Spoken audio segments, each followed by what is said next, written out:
Hey, it's Robbo. And there's so many amazing things and so many fantastic options you have for the next step in your business. How do you know which is the right one? And how do you know which one to avoid so you don't end up face down in the ditch? This is how.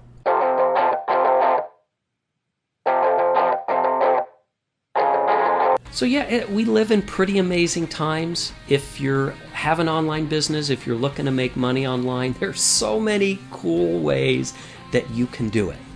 The problem is choosing which one is the right one when there's so many options. And I want to give you some guidelines so that you don't end up face down in the ditch and you can make sure every decision you make for your business is the best decision for your business. And in order to do that, I want to share with you a saying that has helped me avoid a lot of pitfalls in growing my business. And that is, just because you can doesn't mean you should. Now, where did this come from? Well, a lot of you know that I worked in visual effects for about 6 or 7 years, creating visual effects for major Hollywood pictures.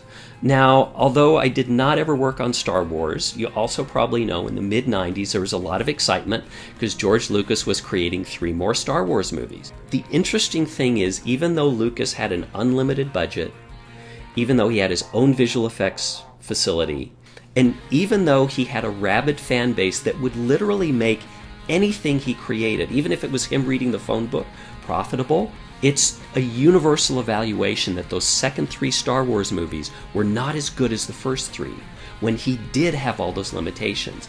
So here's what is interesting, is just because you can do something, just because you have the ability or the resources to, doesn't necessarily mean it's going to be successful. So how can you use this idea of just because you can doesn't mean you should to guide your own decisions? Well, number one, you want to look at whether what you're looking at has the ability to get you over the next hump in your business. We all struggle with challenges. There are a lot of things right in our face right now, and a lot of times the best way not to deal with it is to go off in another crazy direction.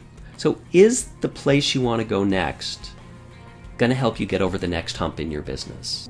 Number 2, is it going to help you accomplish one of your great goals for the year? Now, we're at that time during the year where everyone's making goals. What are we going to do next year? Is next year going to be my best year ever? None of that makes any difference if at the first opportunity you're all over the place chasing another bright, shiny object. So my advice to you is stop chasing what's new and sexy and decide to invest in what's going to work for you. And number 3, is it going to fill a gaping hole in your business? Now, a lot of us, whether we're starting out or maybe we've already become successful, we've reached a plateau. There's something that we absolutely need for our next step. Whatever that is, there's a gaping hole in our business, and we're not going to grow our business unless we fill that gaping hole. So is this next step for you going to do that? So those are 3 guidelines. There are a bunch more directly under this video. If you're on YouTube, in the description there's a link where you can access the page that has those additional tips. So remember, just because you can doesn't mean you should. And be sure to use these guidelines to make the decisions that are going to help you build a business that builds the life that you want to live and fills your bank account, not somebody else's.